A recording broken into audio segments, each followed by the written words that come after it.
Allô, Tali et son homme. Je jetterai pas le beige, non, je vais le garder. J'aime beaucoup tous les chandails. C'est pas Laurence, c'est Florence. Puis Florence, elle est pas ici. Je veux dire, elle fait ses affaires, je fais les miennes. On est deux entités complètement différentes. Donc là, ça faisait longtemps que j'avais pas fait un live discussion avec vous. Un vrai live discussion. Merci Abiba. Ça faisait longtemps que j'avais pas fait un vrai live discussion avec vous. J'ai fait plusieurs lives de gaming. Ça faisait presque 3 semaines que j'avais pas fait un live. J'étais plus abonné. Non, Aigle, c'est un nouveau compte. Merci Aigle pour le suivi. Je parlerai pas de la situation Alex Wilson. Si vous voulez... Est-ce que Tonoui, oui. Si vous voulez avoir des informations sur ça, malheureusement, j'en donnerai pas. T'as des petits yeux. Ouais, j'ai des petits yeux, hein. C'est les lunettes qui les grossissent. Regardez.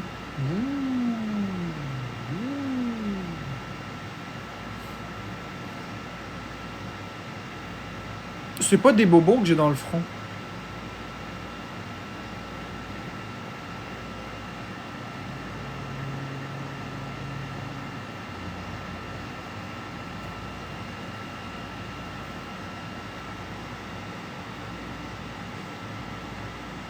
Ben non, je veux pas me faire couper les cheveux. Je joue pas à Spyro, non. J'ai peur pour toi, Marc. Je vous aime tellement. Ben merci, Québec QCB. Tu veux que je te dise, j'ai plus peur de mourir avec mon état de maigreur et de dénutrition que j'ai peur que quelqu'un me fasse quelque chose. J'ai beaucoup plus peur de mourir de mon état de maigreur que d'une attaque. J'ai pas vraiment... C'est comme je l'ai dit, moi, ma peur dans la vie, c'est mourir. Donc, j'ai pas peur de rien d'autre que ça. C'est vraiment ma seule peur. Non, j'ai pas vu les étoiles filantes. J'ai pas vu d'étoiles filantes.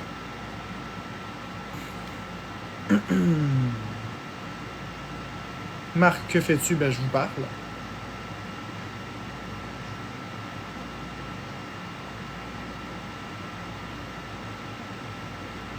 Oui, mourir, c'est une justice. Coup le bi. Bi, c'est quoi? Je comprends pas. Coup le bi.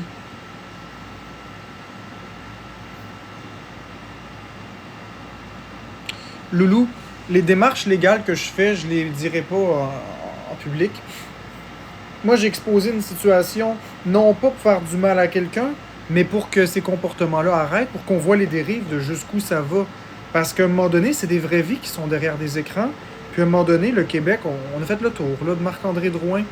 Maintenant, on va passer à autre chose. On va s'amuser ensemble. Et vous allez rencontrer la personne dynamique et agréable que je peux être aussi. Parce que je suis une personne agréable. Je suis un bon animateur, je suis un bon orateur, je m'exprime bien. C'est le fun. Maintenant, il faut arrêter. C'est tout. C'est que c'est des dérives, puis ça peut aller loin.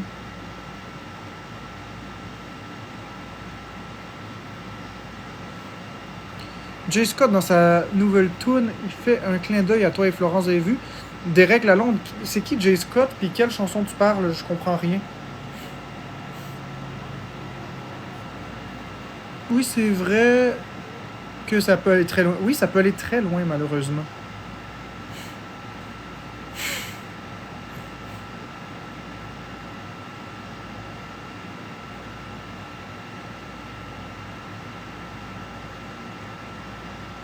Moi, je suis contre la peine de mort. Est-ce que tu aimerais...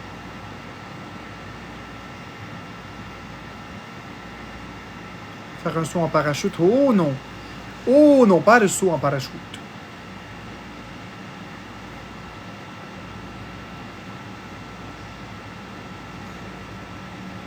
Pas de saut en parachute.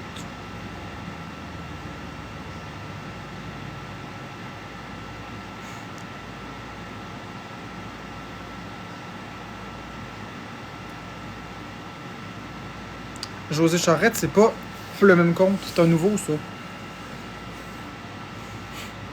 Peux-tu nous expliquer l'embolie pulmonaire?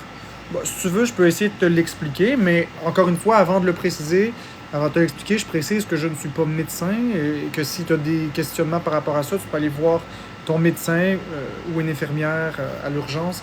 Donc, je me lance une embolie pulmonaire, c'est à la base une varice dans la jambe. Donc, dans la jambe ici, c'est possible d'avoir une varice. Une varice, c'est une veine qui est obstruée un petit peu. Et il y a un caillot de sang qui s'est formé là. Donc, ça peut enfler, ça peut devenir plus chaud. Et à un moment donné, un petit caillot peut se décoller de la veine, la varice, et aller dans la circulation sanguine.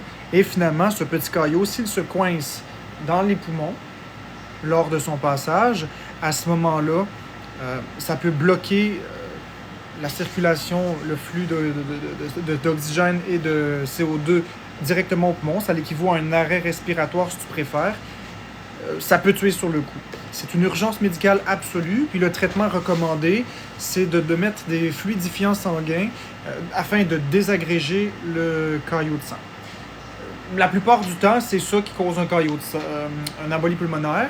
Ça peut être d'autres choses qui peuvent le causer, mais généralement, c'est à 90%, ça vient des veines, des varices des jambes.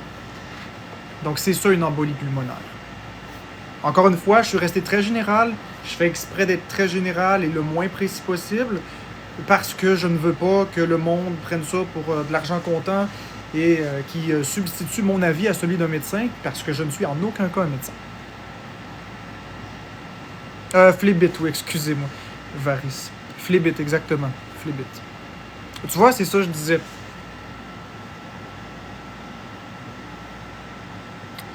Est-ce que c'est dangereux d'aller dans un avion avec une... Ben, c'est une phlébite, pas une varice. Là, je me suis trompé de terme, je m'excuse. Je sais pas pourquoi je disais ça. J'étais à l'ouest. Ben, honnêtement, je ne sais pas, Chloé. Je ne sais pas. Je sais pas. Je crois pas qu'il y ait d'enjeu, mais encore une fois, je ne vais pas me prononcer sur un sujet que je ne maîtrise pas. Je ne sais vraiment pas. Est-ce que c'est dangereux d'aller en avion avec une phlébite? Je ne sais pas. Vous voyez, quand je connais pas un sujet, je le dis. Je le sais pas. Marc, je me suis fait mordre par un chat. OC Création, ben, je te dirais, premièrement, désinfecte ta blessure. Puis, si tu as le vaccin pour la rage, tant mieux. Si tu n'as pas le vaccin pour la rage, surveille les symptômes. Regarde si le chat avait des drôles de comportements. Mais c'est pas le fun de se faire mordre par un chat. La toxoplasmose aussi. J'espère que tu vas bien, oui. Ah, Pat Tremblay, tu peux me signaler comme tu veux. Moi, je vais te bloquer, mon ami.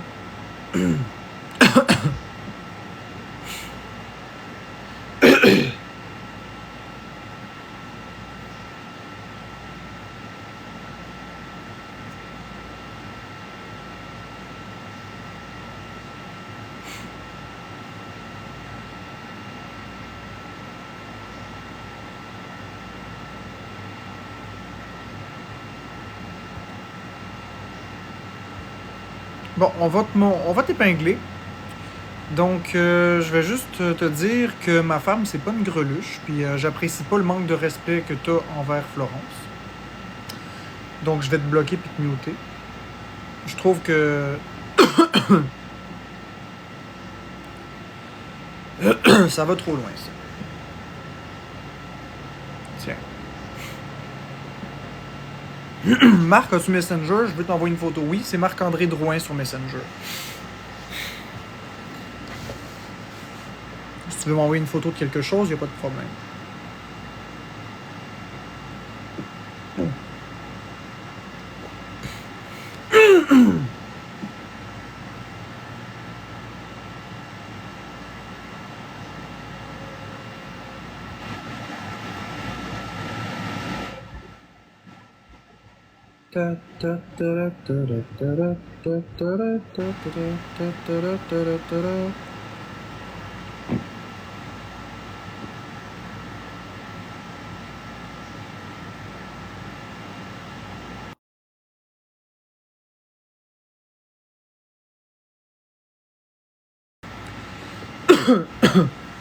Peux-tu nous expliquer comment l'épuration d'eau est faite? Encore une fois, c'est un sujet que C'est pas que je le maîtrise pas, mais j'ai des informations, mais j'ai pas toutes. Fait que je vais te dire ce que je sais. Ça se peut que j'ai pas toutes. En gros, l'épuration d'eau, cool, au Création, je vais aller voir. En gros, l'épuration d'eau, c'est d'abord et avant tout, il y a plusieurs types d'épuration d'eau. Tu as l'épuration chimique, puis tu as l'épuration par salage. Si on va, par exemple, en Arabie Saoudite ou à des places comme ça, c'est l'épuration par dessalage. Parce que c'est des océans qui sont extrêmement salés autour et il faut dessaler l'eau pour qu'elle devienne potable. Ensuite, il faut aussi désinfecter l'eau de façon plutôt chimique avec du chlore, de l'iode, du chlore. Donc, c'est comme ça que ça se produit. Je m'excuse, j'ai comme un bout de bœuf haché coincé dans la gorge. Je vais aller chercher un peu d'eau.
Puis ceux qui disent allez voir sur Google pour les informations, je pense que le but des personnes de me demander ça, c'est de savoir si j'ai la bonne réponse. Je crois qu'ils sont devant Google puis ils me posent la question pour voir si j'ai la bonne réponse.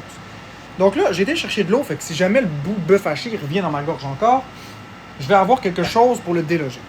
Donc je reviens avec ce que je disais. J'expliquais que il faut traiter de façon chimique avec de l'iode et du chlore l'eau. Donc c'est un processus qui est essentiellement avec le chlore, l'iode. On met ça ensemble et ensuite on laisse l'eau s'évaporer. Pas l'eau s'évaporer, mais le chlore s'évaporer. Parce que le chlore, ça finit toujours par sortir de l'eau, par évaporation. Et ensuite, l'eau passe dans les aqueducs et est stockée dans les grandes tours d'eau. De là, elle circule par les aqueducs municipaux ensuite. Encore une fois, c'est pas un sujet que je maîtrise parfaitement. C'est un sujet que je maîtrise un petit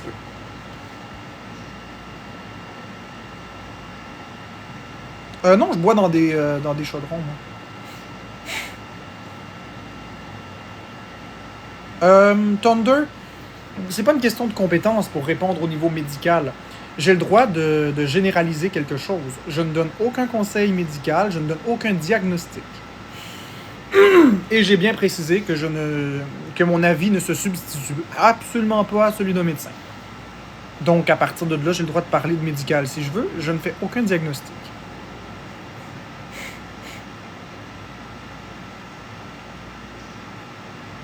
Pourquoi un chaudron? Parce que c'est plus pratique, pour moi. Ah, Thunder, tu peux dire qu'est-ce que tu veux. Écoute, si tu continues, je vais juste te bloquer, y a pas de problème. Oh.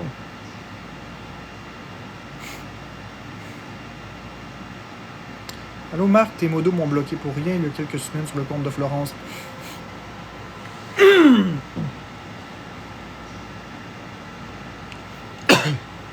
Non, j'ai pas le rhume, j'ai un bout de bœuf coincé dans la gorge.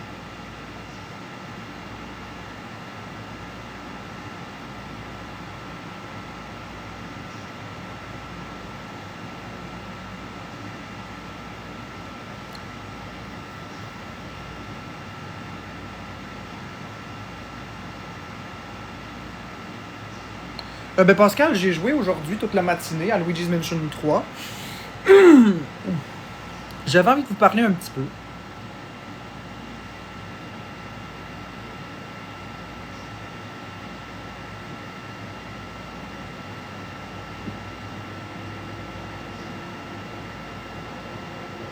Les jeux que j'ai sur la Switch, oh mon dieu, j'en ai beaucoup. Feli Itadori. J'en ai beaucoup. Allô, Maxime Michaud.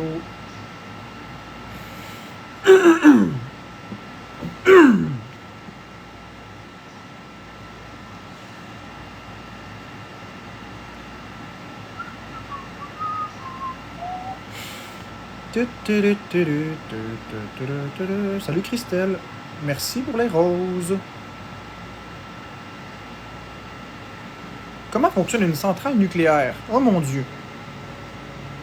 Alors là, mes connaissances là-dedans sont vraiment très basiques.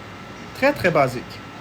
En gros, ce que je sais, et là, ne m'en voulez pas si c'est imprécis, je vais dire ce que je sais ou crois savoir. Il me semble que c'est de l'uranium enrichi qu'on utilise tout d'abord. Des barres d'uranium enrichi.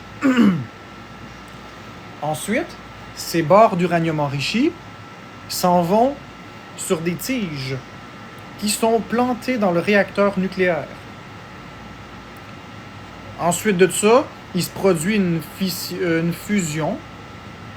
Ou non, une fission. Il se produit une fission. La fusion, c'est quand ça avance. Il se produit une fission nucléaire. Et par un processus contrôlé, ça fait tourner une turbine qui produit l'électricité en question.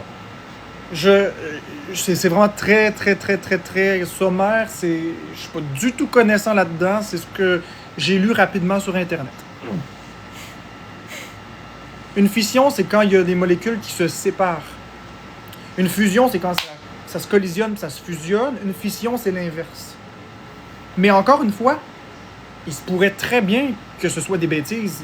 La fission, la fusion, ça c'est correct, je le sais, mais je veux dire pour le reste, la fission alimente les chaudières d'eau qui, elles, font tourner les turbines, c'est ça. Mais je suis pas un spécialiste des usines nucléaires. Une réaction exothermique. Oui, ton message passe. NG. Des fissures anales, est-ce que c'est une fission? Non, pas vraiment. Mais tu m'as fait rire.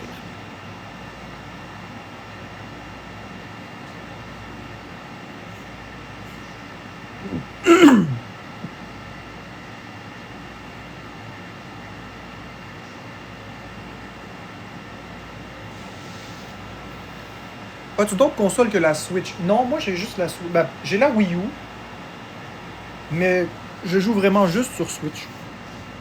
Comment ça marche la démence? Aucune idée. Aucune idée, Chloé. C'est des sujets étranges. Je ne sais pas comment ça fonctionne. Oui, j'aime parfaire mes connaissances. Beaucoup, beaucoup. Mais c'est des sujets intéressants. Tu peux fermer la machine si tu veux, ma chérie. Moi, je m'en vais dans le salon. Parce que t'as froid? Non, c'est parce que j'appelle quelqu'un. Ah, ok. Marc, t'es très intelligent. Ben, merci OC Création. Un pneumothorax. Oui, ça, je sais ce que c'est un pneumothorax. Ça, je sais ce que c'est. Il me semble qu'un pneumothorax, c'est quand il y a une membrane qui se décolle. Je crois que la membrane s'appelle la plèvre. Me semble. Je crois. Et lorsque la plèvre se décolle, l'air va entre la plèvre et le poumon et ça cause un pneumothorax. C'est très, très douloureux. Il me semble. Peut-être que c'est pas la plèvre le nom, là, mais il me semble vraiment que c'est ça. Selon mes souvenirs. Mais je sais que le pneumothorax, c'est quand il y a un décollement et qu'il y a l'air qui passe. Et c'est ça qui fait extrêmement mal, ce décollement. C'est pas nécessairement... Il faut que ce soit opéré, mais c'est pas nécessairement... C'est pas nécessairement en tout cas. Oui, ça peut causer des morts, c'est sûr. C'est pas évident à faire le diagnostic de prime abord. Moi, je suis pas consentant au don d'organes pour moi, non. Parce que j'ai peur. J'ai peur. Non, un pneumothorax, c'est pas quand le poumon se dégonfle.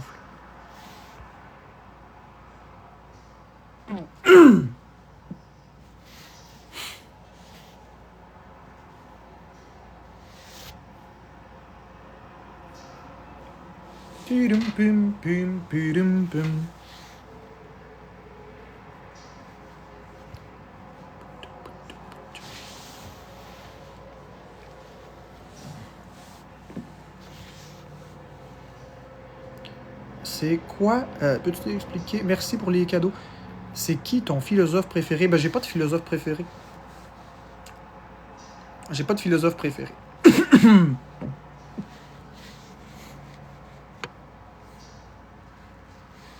Les dons d'organes se font un coup. Mort, oui. Oui, justement, Jean-Michel, justement. Mais tout d'un coup, qu'ils prennent mes organes pendant que je suis vivant. Non, non, non, non, non, non, non. C'est parce que moi, je me dis, mettons, je parle pour parler. Et là, j'accuse personne, c'est vraiment juste parler pour parler. Mettons, tu fais un arrêt cardiaque, tu tombes à terre. Tu as signé ta carte de don d'organes. Jusqu'à quel point ils vont s'acharner à te réanimer? Parce qu'un don d'organes, il faut le faire vite après le décès. Sinon, les organes périssent. Supposons que le protocole, et je dis n'importe quoi, supposons que le protocole, c'est essaye 10 minutes de réanimer, et si au bout de 10 minutes, ça marche pas, c'est mort, puis on enlève les organes puis on les donne. Supposons qu'à 11 minutes et 32 secondes, ça aurait fonctionné. Tu comprends? Il est là mon point. Jusqu'à quel point vont-ils procéder pour te réanimer vraiment si tu es d'accord à donner tes organes? Y aurait-il plus de possibilités qu'ils s'acharnent un peu plus et qu'ils sauvent ta vie si tu les donnes pas?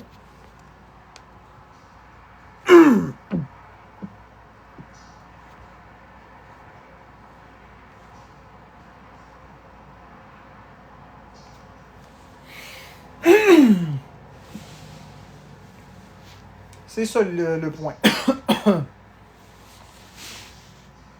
Bon, je vais juste fermer le live parce que là, je vais aller aux toilettes et je ne peux pas aller aux toilettes en live. Je vais peut-être revenir après. On va reprendre cette discussion-là, mais les dons d'organes, je tiens vraiment à ce qu'on en parle. Donc, à tout de suite.